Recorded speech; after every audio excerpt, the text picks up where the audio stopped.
Hello friends, welcome back to SN intelligence YouTube channel.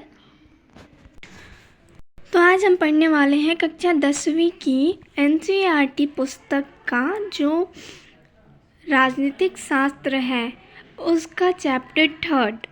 नाम है chapter का लोकतंत्र और विविधता। चैप्टर का क्या नाम है? लोकतंत्र और विविधता। तो आइए स्टार्ट करते हैं। इसका सारांश देखेंगे जो हमें नोट्स के टाइप में मिलेंगे। क्या क्या हमारे लिए इम्पॉर्टेंट पॉइंट्स है इस चैप्टर में वो हम देखने वाले हैं। सामाजिक विभाजन। ये सामाजिक विभाजन क्या होता है, क्योंकि हमें पढ़ना है लोकतंत्र और विविधता के बारे में। जो विभाजन क्षेत्र, जाति, रंग, नस्ल, लिंग आदि के भेद पर किया जाए उसे सामाजिक विभाजन कहते हैं। कहने का मतलब ये है कि जो एक ऐसा विभाजन जिसका आधार क्षेत्र, जाति, रंग, नस्ल, लिंग इत्यादि हो सकता है। मतलब कि इस विभाजन के अंतर्गत जाति, नस्ल, लिंग इत्यादि को देखते हुए विभाजन किया जाता है सामाजिक विभाजन के अंतर्गत। तो सामाजिक विभाजन एक प्रकार का ऐसा विभाजन है जिसके अंतर्गत क्षेत्र, जाति, रंग, नस्ल, लिंग आदि के आधार पर विभाजन किया जाता है। जब किसी सामाजिक समूह के साथ कोई घोर अन्याय किया जाता है तो यह सामाजिक अंतर सामाजिक विभाजनों का रूप ले लेते हैं। जैसे अमेरिका में दोनों श्वेत और अश्वेत जातियों के लोग अमेरिका के नागरिकों के रूप में रहते हैं, जो कि ये हैं। जब किसी सामाजिक समूह के साथ कोई घोर अन्याय किया जाता है, कोई भी सामाजिक समूह हो उसके साथ यदि अन्याय हो रहा है तो यह सामाजिक अंतर सामाजिक विभाजनों का रूप ले लेते हैं। तो ये जो अन्याय है इसके कारण हमारे समाज में सामाजिक अंतर आने जो ये सामाजिक अंतर है वो विभाजन का रूप ले लेती है। जैसे एग्जाम्पल के लिए अमेरिका में दोनों अर्थात श्वेत और अश्वेत जातियों के लोग अमेरिका के नागरिकों के रूप में रहते हैं, परंतु यदि अश्वेत अमेरिकनों ने नस्लवाद के आधार पर भेदभाव किया जाता है, जो अश्वेत अमेरिकन हैं उनके साथ नस्ल के आधार पर भेदभाव किया जाता है। अमेरिका में दोनों जातियां प्रवास करती हैं, वहाँ पे रहती हैं श्वेत और अश्वेत जनजाति, किंतु जो अमेरिका के अश्वेत लोग हैं उनके साथ नस्लवाद के आधार पर भेदभाव किया जाता है। तो सामाजिक अंतर सामाजिक विभाजन में बदल जाते हैं जिसके परिणाम भयंकर हो सकते हैं। सामाजिक अंतर होना तो स्वाभाविक है, परंतु यदि उनके साथ और तत्व जुट जाते हैं तो उन्हें सामाजिक विभाजन का रूप लेते देर नहीं लगती। जो सामाजिक अंतर है वो तो स्वाभाविक है, एकदम नॉर्मल सी बात है कि वो होता ही है थोड़ा बहुत, लेकिन अगर उनके साथ कोई और भी प्रकार किसी और प्रकार का भी विभेद जोड़ दिया जाए तो वो सामाजिक विभाजन का रूप ले लेती है।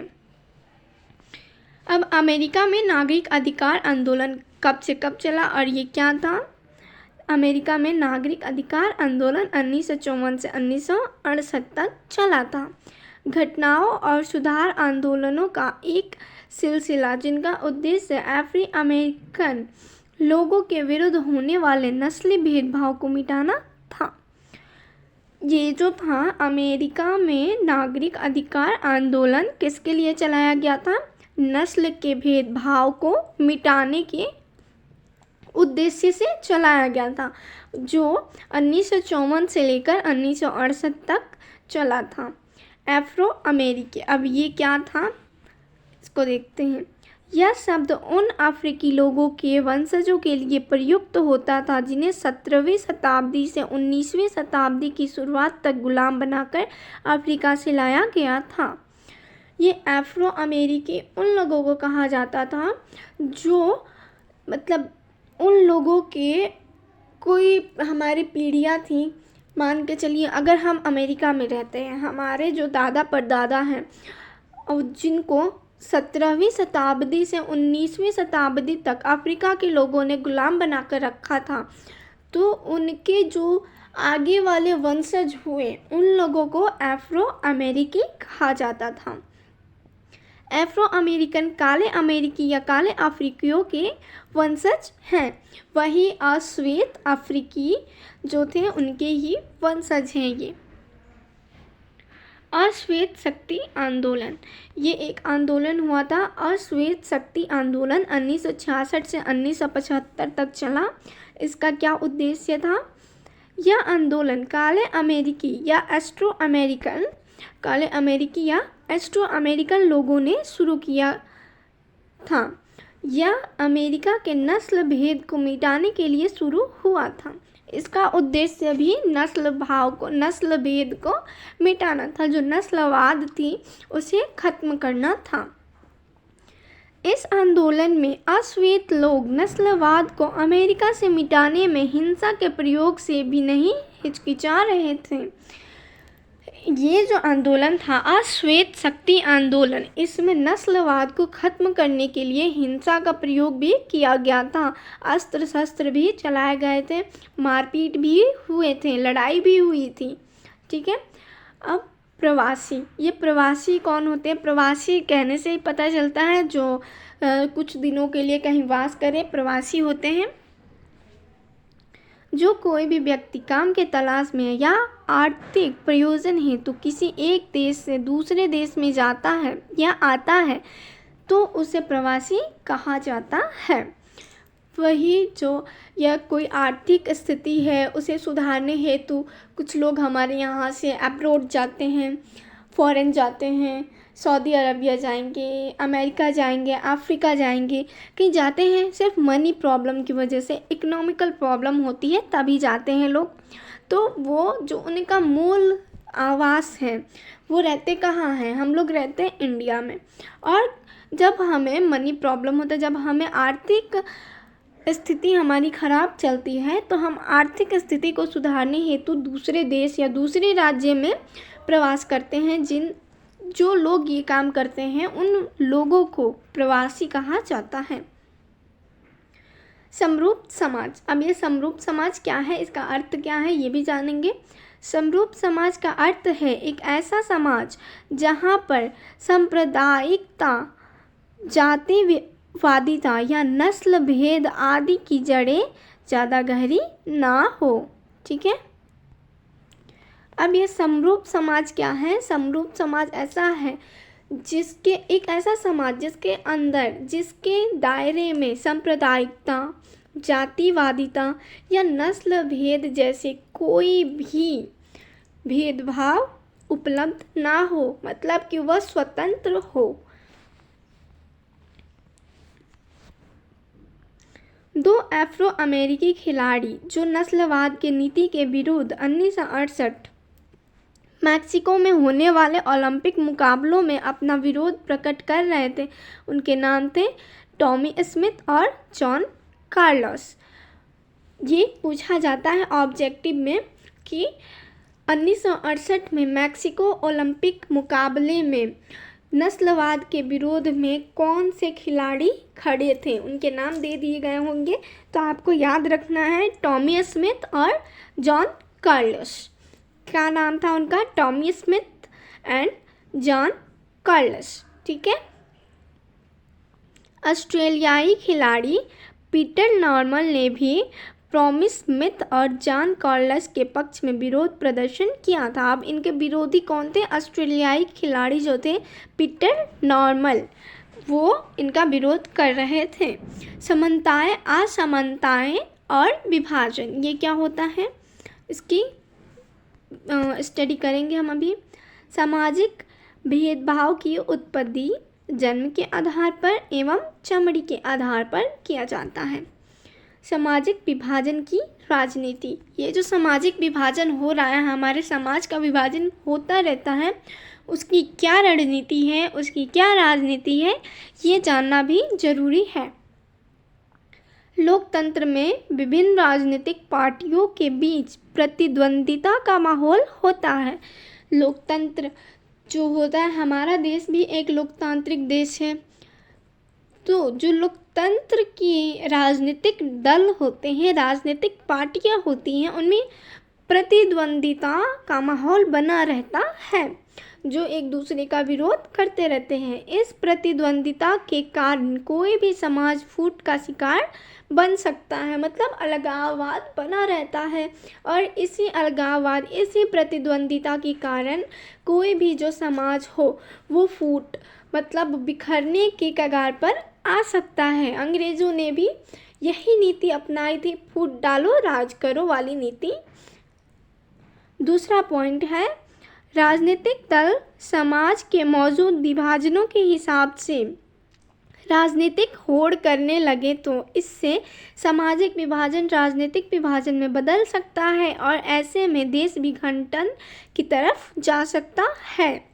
जो राजनीतिक दल हैं, हमारे समाज में बहुत सारे राजनीतिक दल होते हैं। यदि इन राजनीतिक दलों में ऐसे ही होड़ लगे रहें तो हमारा समाज विभाजन के चरण पार कर जाएगा और हमारा देश विखंडन की तरफ जाने लगेगा। हमारा देश पुनः विखंडित भी हो सकता है। सर्वश्रेष्ठ स्थिति तो यह है कि समाज में किसी किस्म का विभाजन ही ना हो। यदि हम चाहते हैं कि हम शांतिपूर्ण जीवन व्यतीत करें, हमारा लोकतंत्र, हमारी राजनीतिक पार्टियां अच्छे से चलें, राजनीतिक पार्टियां अच्छे से क्या चलेंगी, हमारा लोकतंत्र यूं ही कायम रहे, तो समाज में किसी भी प्रकार का विभाजन होना ही नहीं चाहिए। क्योंकि यदि विभाजन होगा तो उसके विरोधी पार्टी या फिर जिन्हें बुरा लगेगा थोड़ा बहुत, वो इसका विरोध ज़रूर करेंगे। इसलिए हमारा समाज विखंडित होता चला जाएगा। इसलिए कोई विभाजन होना ही नहीं चाहिए। अगर किसी देश में सामाजिक विभाजन है तो उसे राजनीतिक में अभिव्यक्त ही नहीं होने देना चाहिए। यदि मान लो कहीं है भी छोटा मोटा थोड़ा बहुत सामाजिक विभाजन है तो उसे राजनीतिक में उसे कोई प्रकट नहीं करना चाहिए, उसका प्रभाव राजनीति पर नहीं पड़ना चाहिए। एक और पॉइंट और 2-3 पॉइंट्स दिए हुए हैं, उसको देखते हैं। अधिकतर देशों में मतदान के स्वरूप और सामाजिक विभाजनों के बीच एक प्रत्यक्ष संबंध दिखाई देता है। ठीक है, मतलब जितने भी देश हैं उनमें मतदान वोटिंग के समय कुछ सामाजिक विभाजनों के बीच और मतदान के स्वरूप के बीच संबंध दिखाई देता है। ये विभाजन जो होता है इसके आधार पर भी कुछ लोग अपना मतदान करते हैं। किसी देश में सामाजिक विभिन्नताओं पर जोर देने की बात को हमेशा खतरा मानकर नहीं चलना चाहिए। यह एक स्वस्थ राजनीति का लक्षण भी हो सकता है। ठीक है, किसी भी देश में सामाजिक विभिन्नताओं पर जोर देने, मतलब सामाजिक जो विभिन्नता है उस पर जोर देने के बात को खतरा ना मानकर चलना एक स्वस्थ राजनीति का लक्षण है। ठीक है, यदि हम कोई भी समाज में कोई विभिन्नता देख रहे हैं, यदि उस पर हम जोर डालते हैं तो हो सकता है समाज में और विभिन्नता उत्पन्न हो जाए या हो सकता है कि वो विभिन्नता खत्म हो जाए। तो इसके भय को दूर करके हमें उस पर जोर देना चाहिए। अगर जो गलत है तो वो गलत है, जो सही है वो सही है, हमें गलत का विरोध करना चाहिए। राजनीति में विभिन्न तरह के सामाजिक विभाजनों की अभिव्यक्ति ऐसे विभाजनों के बीच संतुलन पैदा करने का काम भी करती हैं। राजनीति में विभिन्न तरह के सामाजिक विभाजन जो होते हैं वो विभाजनों को संतुलन पैदा भी करती हैं। तो आज हमारा नोट्स कंप्लीट हो गया है। नेक्स्ट वीडियो में हम इसके इम्पोर्टेंट क्वेश्चन आंसर्स देखेंगे जो कि हमारे लिए बहुत इम्पोर्टेंट है। इसी टॉपिक से रिलेटेड क्वेश्चन आंसर पूछे जाएंगे आपसे और उम्मीद करते हैं कि क्वेश्चन पूछने से पहले आपके पास, मतलब क्वेश्चन पूछते पूछते आपके पास इसका आंसर रेडी होगा। एंड अब विदा लेते हैं हम। चैनल को सब्सक्राइब करें, बेल आइकन हिट करें एंड वीडियो को लाइक और शेयर ज़रूर करें ताकि हमारा हौसला बढ़े और आप हमेशा पढ़ाई करते रहें। हमारी शुभकामनाएं आपके साथ हैं। धन्यवाद।